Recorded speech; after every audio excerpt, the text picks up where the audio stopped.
Hi, my name is Andy Reid, and this is the Alchemicast right here on Alchemical Records, where we focus on musicians from the DMV area and give them a chance to talk about their upcoming releases, recent releases, and how they're spending the COVID pandemic and quarantine.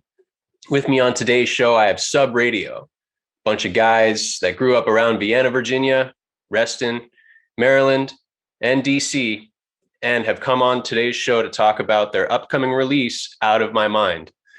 Please welcome Sub Radio. Hey, there we go. You guys got stuck in traffic. Good to see you. Thanks for being on the show. Hey, thanks for having us. Right on. How's everyone feeling? How's your week been? Oh man, I've been having a pretty good week. Just hanging out, waiting for Wednesdays recently. Yeah, man. Good. We got a song out in a week now, so we're busy as hell. We are very busy. We are in release mode. We got a lot going on. It's good. Have you been working hard or hardly working during the COVID pandemic? What's your we transitioned about halfway through from hardly working to working hard. The first few months of the pandemic, we did not see each other at all. We were doing sort of like internet content. We were recording videos on our own. We were recording separately at our own houses. And then starting around the fall of 2020, we started doing these live streams on Reddit, and those just really blew up. And since then, we have been busy as heck because we realized we got eyeballs on us. We got to release music. We got to record music. It's been a whole thing. So we've done both. Well, thanks for coming on the show to talk about your single. Maybe we can just go band member to band member, and we can talk about a little bit about what you bring to the table and how you've been for the last year, for lack of a better amount of time. For sure. So my name is Adam. I'm the lead singer. My name is Matt. I am the guitarist. My name is Mike, and I am the drummer. My name is Barry. I'm the bassist. I'm John. I do keys and guitar.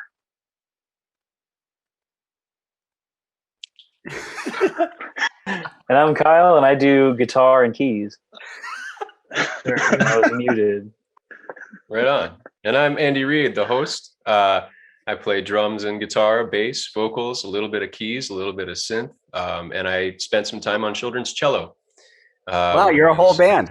Yeah, Nice. You could say that. The name of my band is called The Bad Thieves, but honestly, playing children's cello was probably one of the hardest instruments I've ever had to pick up. It was No frets. difficult. Yeah, but then you can turn it sideways and cello. You have a bass. Yes. The Is that a bass School is of Rock reference? Yeah, it's a little bit. So, Cello. thanks for coming on today's show. Maybe we can talk a little bit about your songwriting process. Can you tell our listeners a little bit about how you put together the single and what the recording process was like? Sure. Yeah. So for Out of My Mind, that was pretty much just me listening to rock bands and saying, hey, we don't have a rock song. Let's write a rock song.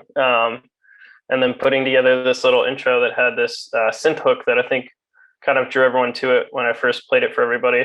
And then we sat down in a room and just kind of I think the first time we were at rehearsal, we just played the song as it is pretty much the whole way through. And then Adam threw some lyrics over it with a nice melody. And that was pretty much it, which is pretty similar to how most of our songs, I would say, get written. Or they start from either me or Adam, and then we bring the song to everyone. And then we sit down and kind of hammer out the whole structure and parts individually. Individually together. And then you have the whole song. And then we record it at Kyle's, and he makes it sound very good. Yeah, that was a simple one. Kyle. That came together super quick. We did it in one day. Yeah, it was real quick. This is a fun one, just lyrically, because we don't do a lot that I believe this song technically is in a major key. John can correct me if I'm wrong, but it doesn't feel that way. it isn't a major key, but it feels minor in a lot of ways. It feels like dark and a little bit sad. And we don't write a lot of those songs. We do a lot of fun major key stuff with no minor chords at all. And it's interesting to get in that headspace and write a little bit there. So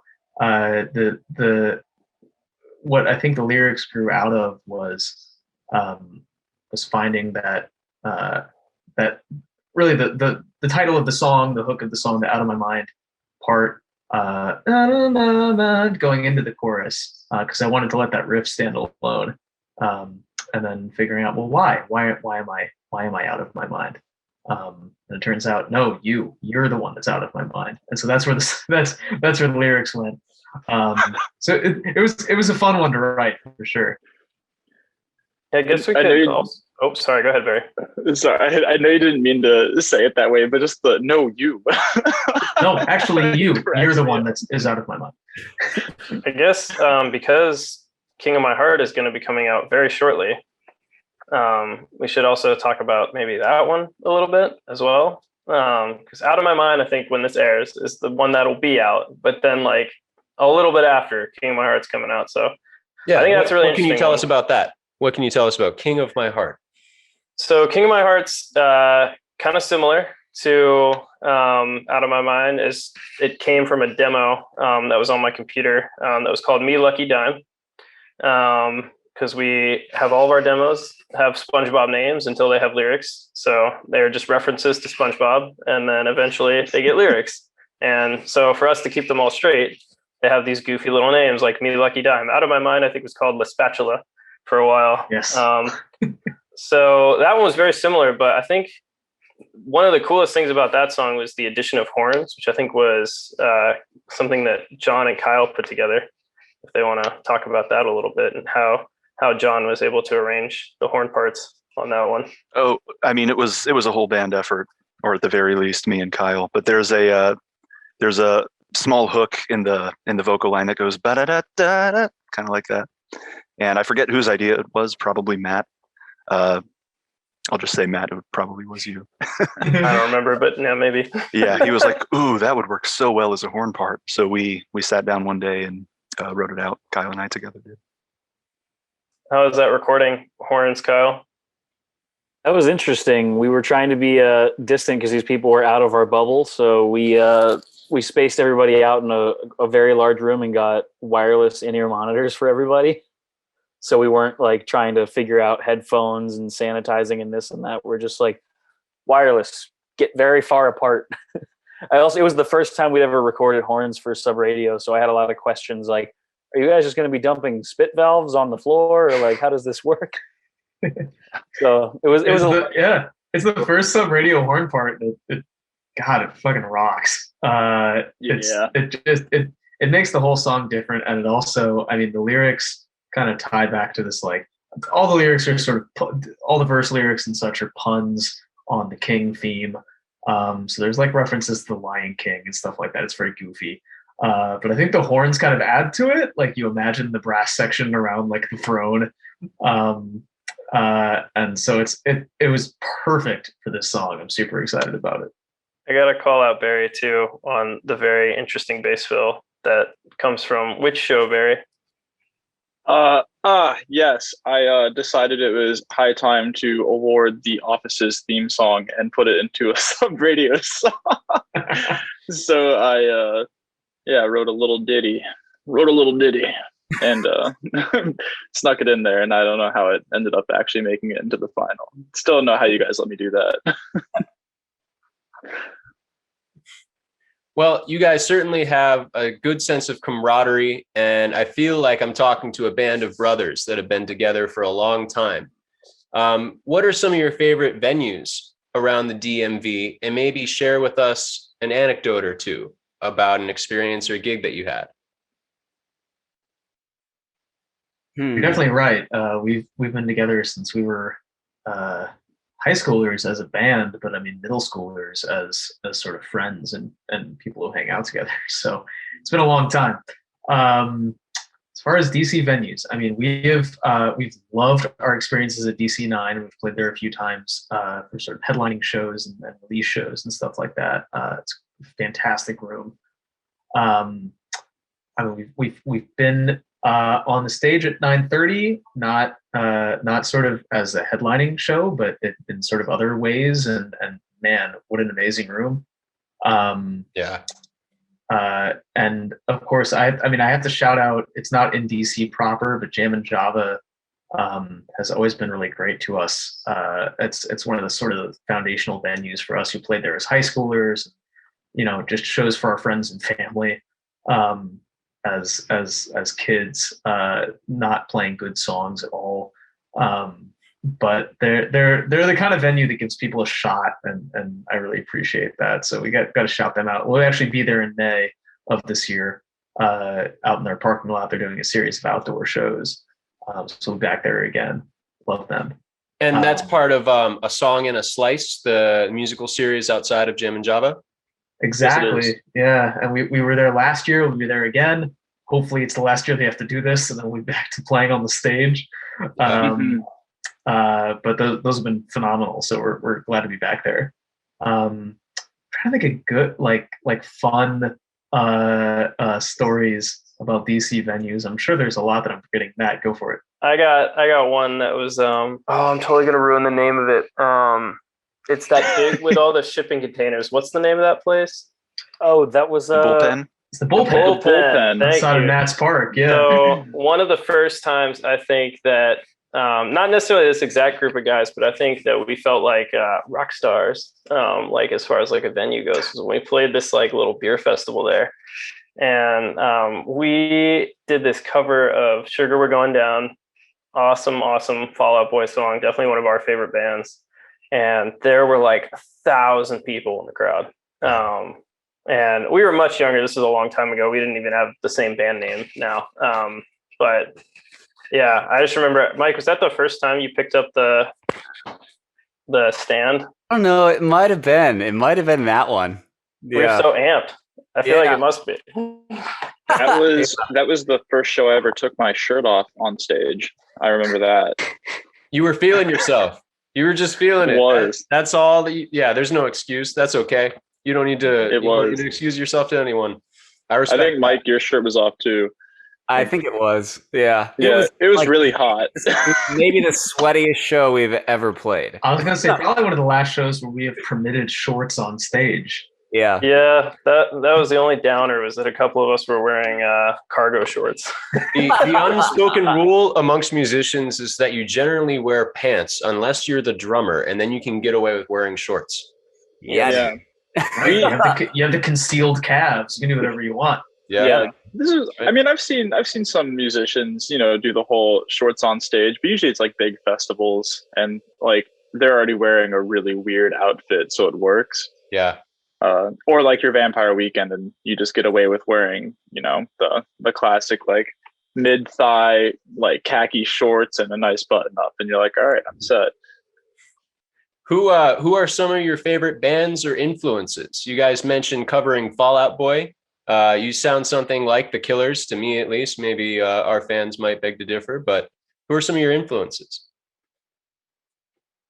The Killers is a good call. I think what we try to model ourselves on, at least the last couple of years, is bands like Walk the Moon.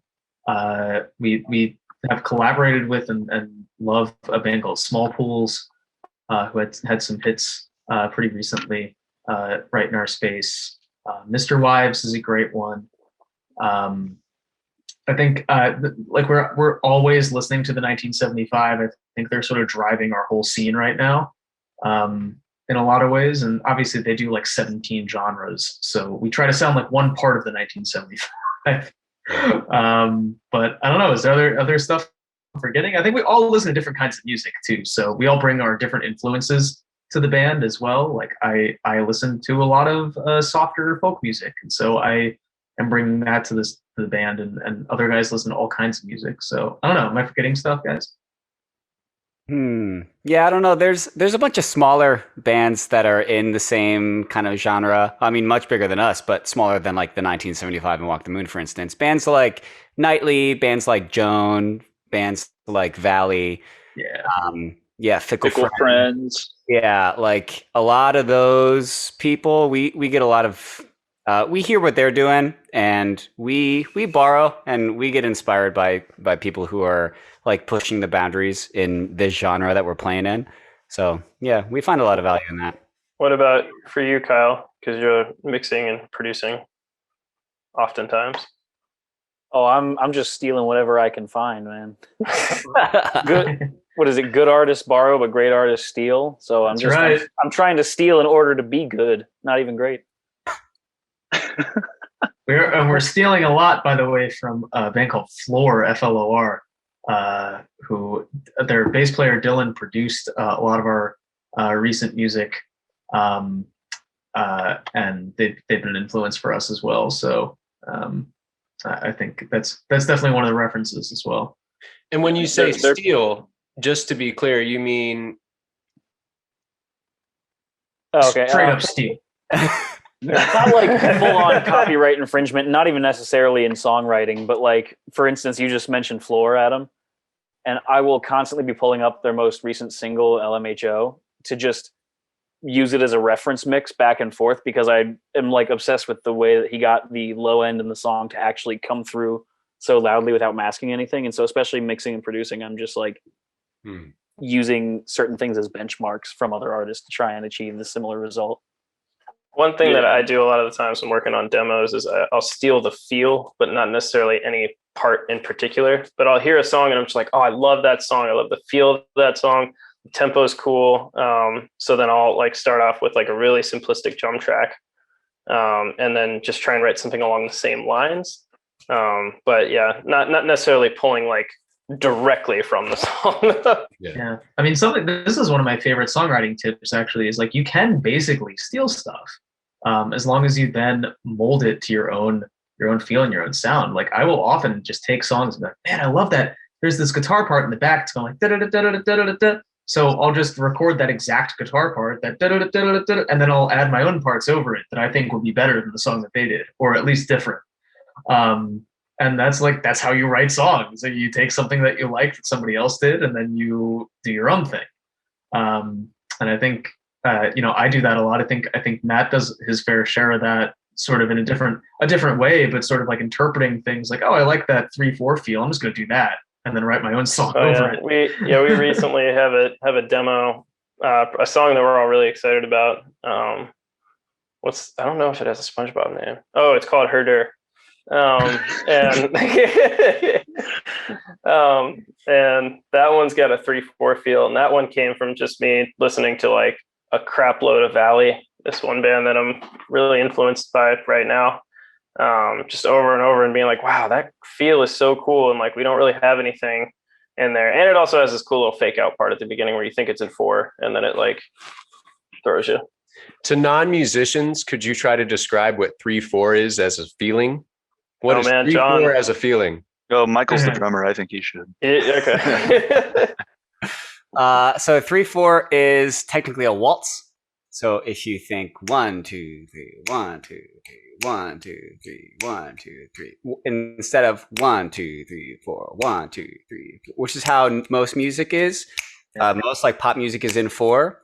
Think of any song you've ever heard, it's probably in 4/4. Yeah. There are some exceptions, but yeah.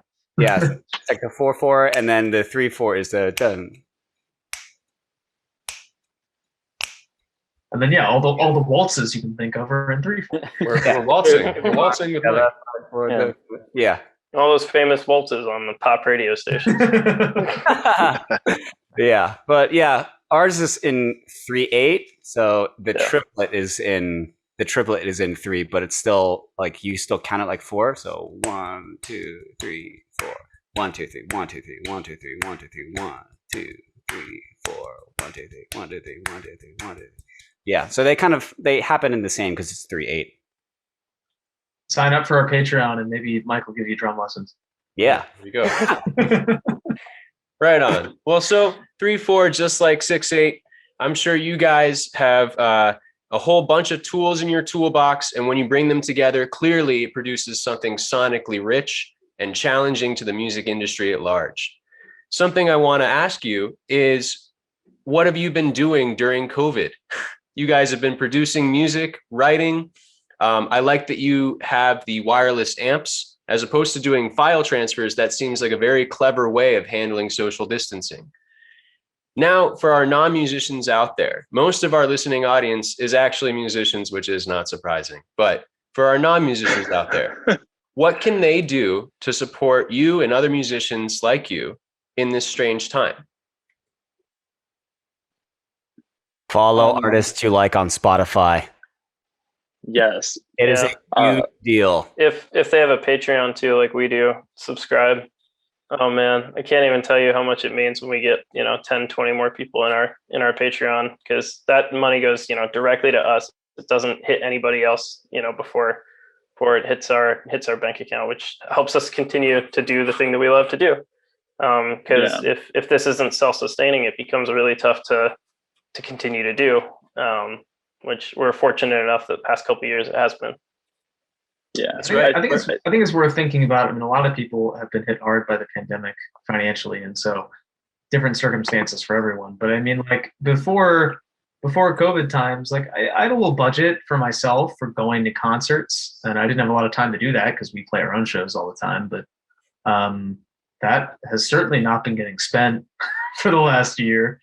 So that money can always go. That can still go to artists. That can still go to live streams or to merch or any other ways that you can send money to artists. I mean, that's still worth doing. And I think that, despite the fact that you can't buy tickets to shows, a lot of artists aren't doing like ticketed shows online either. And I get that. We have not gone that route either. It's pretty difficult.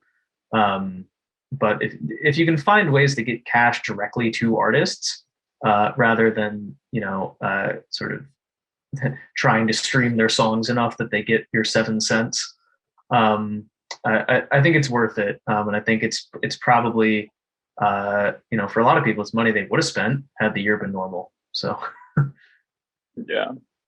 One of my favorite things to do in terms of just like supporting artists on the free side of things is not only streaming, obviously, their songs, but interacting with their posts, telling your friends, word of mouth. It goes a really long way. If you get a friend and they get a friend and they get a friend, those numbers add up. And interacting with the post is super simple. I mean, commenting, sharing, liking, it's like 5 seconds. It takes a very short amount of time, and those statistics are really great. For just the industry to see as a whole. So it really helps drive the algorithm. It really helps drive artists to further success. And it's super easy and free. Yeah, I think one thing is kind of hard to explain to people because they don't think about it on a daily basis like we do, is like that little like monthly listener count on Spotify like actually matters like a whole lot to, agents, managers, all the people who you could align yourself with to catapult your career faster. So it matters to the Spotify algorithm. That's also true. Yeah. So like it, if I'm someone listening to an independent band and I show one person, they show another person, kind of like what Barry was saying, it does all the more on Spotify. It really does make your music travel. And so I'm actually looking at it right now. You guys are currently at 87,285 monthly listeners. What does that mean to you, and how does it feel to have such a large number? Right now, it feels and very grateful, but it also feels like we have 12,800 to go. Exactly. Yep. Yep. It's triple where we were just in the fall, which is totally nuts. But yeah, also what we have come to learn is that when you hit 100K, fun things start happening in the algorithm that you didn't have before that. We've heard that with very vagueness as far as like what exactly that means. Yeah. But the platform starts liking you more, and that can make all the difference when Spotify is sort of like the big elephant in the room and everybody has to go there. So we're excited to be getting close, but that's we got to get there. So just to switch gears on your goals a little bit, We're going to talk about venues in a second, but Jammin' Java. Jammin' Java is where you guys kind of cut your teeth and grew up playing. And this is the venue in Vienna, Virginia that's famous for giving young bands their start. Now, you mentioned some of your favorite venues around the area. Jammin' Java isn't struggling, but venues like Jammin' Java are struggling to get musicians in their doors and to fill them with patrons. What can venues do, in your opinion, to help musicians out right now? Man, good question. I've seen a lot of stuff from Rockwood Music Hall, which is a place that we play in New York sometimes. They've been doing a lot of like just live streams on Instagram Live, just for musicians to to get out there and get on a page that might be slightly bigger than their own musician page and play some shows. PC9 did the same. Yeah. So I would say trying to partner with artists for those live streams can be helpful. I've seen it work for a lot of bands. I don't know if you guys have I know we did a couple of live streams that was to benefit Jammin' Java. And also DC9. So we, what was this? Probably in October. Yeah, October, November. I mean, it's an interesting question. I almost think that venues have a harder time of it right now than artists do, in a lot of ways. Because, I mean, we at least have an attraction that people are still interested in. We can put it on the internet, but it's not like you can stream being at a venue and make it profitable. Their whole thing is that you come there as in person and you can experience the venue. So I almost wonder if it's the other way around about venues. We try to do that a little bit, like Matt said. We took some of our live streams to DC9 and to Jammin' Java, and we sent a lot of those proceeds to the venues. And I almost think that might be the route that this stuff has to go, because venues have got nothing to do right now. They're not selling tickets. They're not. There's nothing they can do on the internet that will really make them money other than sort of asking for it. So it's kind of tough. Well, it's a hard time, and I'm glad to hear that you guys have made the most of it. Congrats on the upcoming release. And I'm excited to see what the future looks like for you.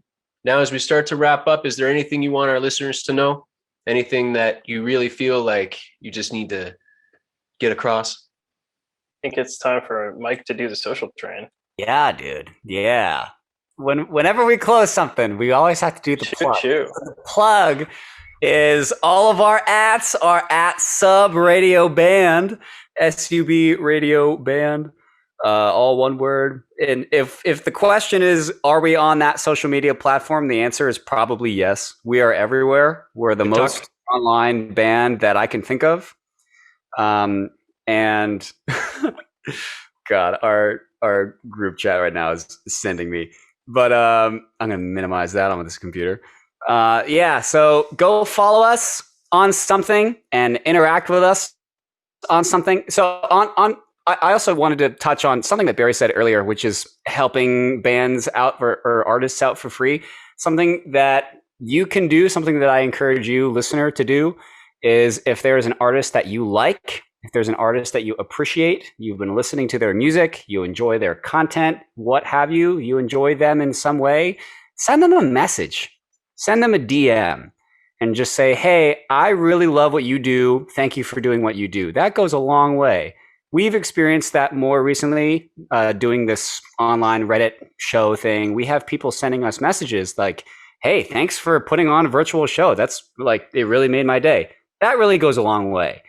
And it's free and it's easy. It makes the artist feel good, makes you feel good when you do it. So yeah, send someone that you love, a musician that you love, a DM. And while you're at it, send us a DM. We respond to anything. Don't necessarily tell us that you love us if you haven't listened to us, because that's not genuine. But we are everywhere. So if you go on our Instagram, there's links to everything. We play on Reddit every single week. We have a Discord. We have a Patreon. We stream on Twitch. We play video games on Twitch every week. Join us. We love interacting with people because we can't do it in person. So while this stuff is still going on, we're everywhere. Vibe with us. So we are open and we are inviting you. And also, finally, I'll just say we got music coming out all the time. So there we go. Yes. Just put out a song. I mean, a week out from recording this, it'll probably be gone after. It'll be out by the time this is out, and then we got a new song coming. Then we got a new song coming, and it just keeps coming. So the songs start coming and they don't stop coming. So There it is. I knew it was coming. All right. Well, you heard it here. Thanks so much, Sub Radio, for being on the Alchemicast. Thanks, guys, and we look forward to hearing more music from you on the months to come.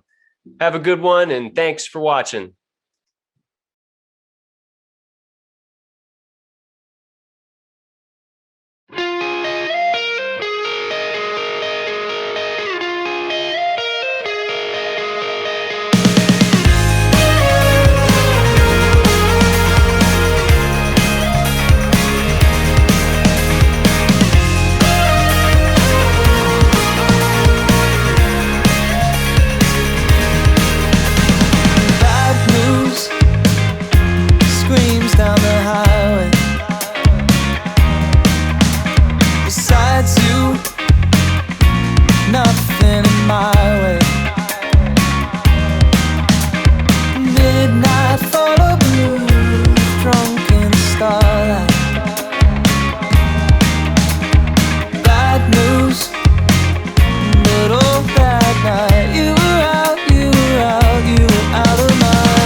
Nothing ever can really be pure white. Bad news, but oh that night you were out of my mind.